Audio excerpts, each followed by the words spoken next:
Hi all. PSC ആവർത്തിക്കുന്ന ചോദ്യങ്ങൾ. കേരളത്തിലെ നദികളുടെ എണ്ണം 44. കേരളത്തിലെ നദികളുടെ എണ്ണം 44. പടിഞ്ഞാറോട്ട് ഒഴുകുന്ന നദികളുടെ എണ്ണം 41. കേരളത്തിൽ കിഴക്കോട്ടൊഴുകുന്ന നദികൾ 3. 100 മീറ്ററിൽ കൂടുതൽ നീളമുള്ള എത്ര നദികൾ കേരളത്തിലുണ്ട്? 11 നദികൾ. കേരളത്തിലെ വടക്കേ അറ്റത്തെ നദിയാണ് മഞ്ചേശ്വരം പുഴ. കേരളത്തിലെ തെക്കേ അറ്റത്തെ നദി നെയ്യാർ. കേരളത്തിലെ നദികളുടെ എണ്ണം 44. പടിഞ്ഞാറോട്ട് ഒഴുകുന്ന നദികളുടെ എണ്ണം 41. കേരളത്തിൽ കിഴക്കോട്ടൊഴുകുന്ന നദികൾ 3. 100 കിലോമീറ്റർ കൂടുതൽ നീളമുള്ള എത്ര നദികൾ കേരളത്തിലുണ്ട്? 11. കേരളത്തിലെ വടക്കേ അറ്റത്തെ നദി മഞ്ചേശ്വരം പുഴ. കേരളത്തിലെ തെക്കേ അറ്റത്തെ നദി നെയ്യാർ. നദികൾ മലിനമാക്കുന്നവർക്കുള്ള ശിക്ഷയാണ് 3 വർഷം വരെ തടവും 2 ലക്ഷം രൂപ പിഴയും ഏർപ്പെടുത്തി ബില്ല് പാസാക്കിയ സംസ്ഥാനമാണ് കേരളം. കേരളത്തിലെ ഏറ്റവും വലിയ നദിയാണ് പെരിയാർ നദി. കേരളത്തിലെ ഏറ്റവും വലിയ നദി പെരിയാർ. കേരളത്തിലെ ഏറ്റവും ചെറിയ നദിയാണ് മഞ്ചേശ്വരം പുഴ. കേരളത്തിലെ ഏറ്റവും ചെറിയ നദി മഞ്ചേശ്വരം പുഴ. കിഴക്കോട്ടൊഴുകുന്ന കേരളത്തിലെ ഏറ്റവും വലിയ നദിയാണ് കബനി. കിഴക്കോട്ടൊഴുകുന്ന നദികളിൽ കേരളത്തിലെ ഏറ്റവും വലിയ നദിയാണ് കബനി. കിഴക്കോട്ടൊഴുകുന്ന കേരളത്തിലെ ഏറ്റവും ചെറിയ നദി പാമ്പാർ. കബനി, ഭവാനി, പാമ്പാർ, ഇങ്ങനെയാണ് ഇവരുടെ നീളത്തിന്റെ ഓർഡർ. കടലിൽ പതിക്കുന്ന കേരളത്തിലെ ഏറ്റവും ചെറിയ നദിയാണ് രാമപുരം നദി, 19 കിലോമീറ്റർ. ദക്ഷിണ കേരളത്തിലെ ഏറ്റവും ചെറിയ നദിയാണ് അയിരൂർ പുഴ, 17 കിലോമീറ്റർ. ദക്ഷിണ കേരളത്തിലെ ഏറ്റവും ചെറിയ നദി അയിരൂർ പുഴ, 17 കിലോമീറ്റർ. കേരളത്തിലെ ഏറ്റവും ചെറിയ രണ്ടാമത്തെ നദിയാണ് അയിരൂർ പുഴ. കല്ലടയാറിന്റെ പോഷക നദികളാണ് കുളത്തൂപ്പുഴ, ചെന്തുരുണി, കൽത്തുരുത്തി. കല്ലടയാറിന്റെ പോഷക നദികൾ കുളത്തൂപ്പുഴ, ചെന്തുരുത്തി, കൽത്തുരുത്തി. പുനലൂർ തൂക്കുപാലം സ്ഥിതി ചെയ്യുന്ന നദി കല്ലടയാറാണ്. കല്ലടയാറിന് കുറുകെയാണ് പുനലൂർ തൂക്കുപാലം സ്ഥിതി ചെയ്യുന്നത്. പാലരുവി വെള്ളച്ചാട്ടം സ്ഥിതി ചെയ്യുന്നത് കല്ലട നദിയിലാണ്.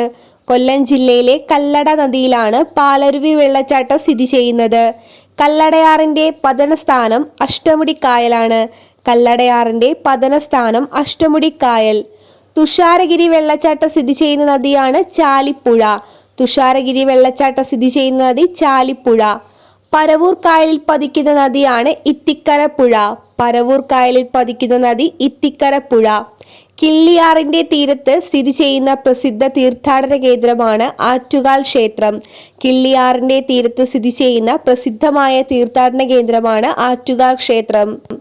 മീനച്ചിലാറിന്റെ തീരത്ത് സ്ഥിതി ചെയ്യുന്ന പട്ടണം കോട്ടയം. മീനച്ചിലാറിന്റെ തീരത്ത് സ്ഥിതി ചെയ്യുന്ന പട്ടണമാണ് കോട്ടയം. അരുവിക്കര, പേപ്പാറ എന്നീ അണക്കെട്ടുകൾ സ്ഥിതി ചെയ്യുന്ന നദിയാണ് കരമന നദി. കരമന നദിയിലാണ് അരുവിക്കര, പേപ്പാറ എന്നീ അണക്കെട്ടുകൾ സ്ഥിതി ചെയ്യുന്നത്. മീൻവല്ലം പദ്ധതി സ്ഥിതി ചെയ്യുന്ന ജില്ല തുപ്പനാട് പുഴ. തൂതപ്പുഴയുടെ പോഷക നദിയാണ് തുപ്പനാട് പുഴ. മീൻവല്ലം പദ്ധതി സ്ഥിതി ചെയ്യുന്നത് തുപ്പനാട് പുഴ തൂതപ്പുഴയുടെ പോഷക നദിയാണ്. വളപട്ടണം നദി ഉത്ഭവിക്കുന്നത് ബ്രഹ്മഗിരി കുന്നുകളിൽ നിന്നുമാണ്. വളപട്ടണം നദി ഉത്ഭവിക്കുന്നത് ബ്രഹ്മഗിരി കുന്നുകളിൽ. കടലുണ്ടിപ്പുഴയുടെ പോഷക നദിയാണ് ഒലിപ്പുഴ, വേളിയാർ.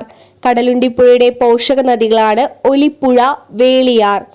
1/4 നൂറ്റാണ്ടു മുമ്പ് വറ്റി വരണ്ടു പോയ അട്ടപ്പാടിയിലെ ഏതു പുഴയാണ് ഒഴുക്ക് വീണ്ടെടുത്തത്? കൊടുങ്ങരപ്പള്ളം പുഴ. ഉത്ഭവം പെരുമാൾ മുടിയിൽ നിന്നും ഉത്ഭവിച്ച് ഭവാനിപ്പുഴയിൽ പതിക്കുന്നു. SCERT പോയിന്റ് ആണ്. 1/4 നൂറ്റാണ്ട് മുമ്പ് വറ്റി വരണ്ടു പോയ അട്ടപ്പാടിയിൽ ഒഴുക്ക് വീണ്ടെടുത്ത പുഴയാണ് കൊടുങ്ങരപ്പള്ളം പുഴ. കൊടുങ്ങരപ്പള്ളം പുഴ ഉത്ഭവിക്കുന്നത് പെരുമാൾ മുടിയിൽ നിന്നും പതനം ഭവാനിപ്പുഴയിലുമാണ്. മീനച്ചിലാർ നദീതീര പട്ടണങ്ങളാണ് പാല, കോട്ടയം, ഏറ്റുമാനൂർ. വളപട്ടണം നദീതീര പട്ടണങ്ങൾ ഇരിട്ടി, ശ്രീകണ്ഠപുരം, ഇരിക്കൂർ, പറശ്ശിനിക്കടവ്. വളപട്ടണം നദീതീര പട്ടണങ്ങളാണ് ഇരിട്ടി, ശ്രീകണ്ഠപുരം, ഇരിക്കൂർ, പറശ്ശിനിക്കടവ്. അച്ചൻകോവിലാർ നദീതീര പട്ടണം പന്തളം. അച്ചൻകോവിലാർ നദീതീര പട്ടണമാണ് പന്തളം. കല്ലടയാർ നദീതീര പട്ടണം പുനലൂർ. അച്ചൻകോവിലാർ നദീതീര പട്ടണം പന്തളവും കല്ലടയാർ നദീതീര പട്ടണം പുനലൂരുമാണ്. കേരളത്തിലെ മഞ്ഞ നദി എന്നറിയപ്പെടുന്നത് കുറ്റ്യാടി പുഴ. കേരളത്തിലെ മഞ്ഞ നദി എന്നറിയപ്പെടുന്നത് കുറ്റ്യാടി പുഴയാണ്. മൂരാട് പുഴ എന്നറിയപ്പെടുന്ന നദിയാണ് കുറ്റ്യാടിപ്പുഴ. മറയൂർ വന്യജീവി സങ്കേതത്തിലൂടെ ഒഴുകുന്ന നദിയാണ് പാമ്പാർ. മറയൂർ വന്യജീവി സങ്കേതത്തിലൂടെ ഒഴുകുന്ന നദി പാമ്പാർ. അട്ടപ്പാടിയിലൂടെ ഒഴുകുന്ന നദിയാണ് ശിരുവാണിപ്പുഴ. അട്ടപ്പാടിയിലൂടെ ഒഴുകുന്ന നദി ശിരുവാണി. കൊട്ടിയൂർ വന്യജീവി സങ്കേതത്തിലൂടെ ഒഴുകുന്ന നദിയാണ് ബാവലിപ്പുഴ. കൊട്ടിയൂർ വന്യജീവി സങ്കേതത്തിലൂടെ ഒഴുകുന്ന നദി ഭവാലി നദി.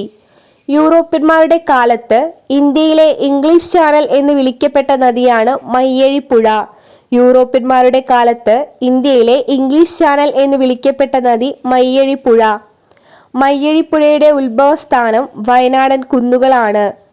തലശ്ശേരിയെയും മാഹിയെയും തമ്മിൽ വേർതിരിക്കുന്ന നദിയാണ് മയ്യഴിപ്പുഴ. വില്യം ലോഗന്റെ മലബാർ മാനുവലിൽ പ്രതിപാദിച്ചിരിക്കുന്ന നദി കോരപ്പുഴ. OV വിജയന്റെ ഗുരുസാഗരം എന്ന കൃതിയിൽ പ്രതിപാദിച്ചിരിക്കുന്ന നദിയാണ് തൂതപ്പുഴ.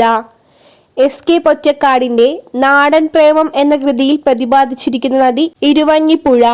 ബുക്കർ സമ്മാനം ലഭിച്ച അരുന്ധതി റോയുടെ ഗോഡ് ഓഫ് സ്മോൾ തിങ്സ് എന്ന കൃതിയിൽ പരാമർശിക്കുന്ന നദിയാണ് കോട്ടയം ജില്ലയിലെ മീനാച്ചിലാർ.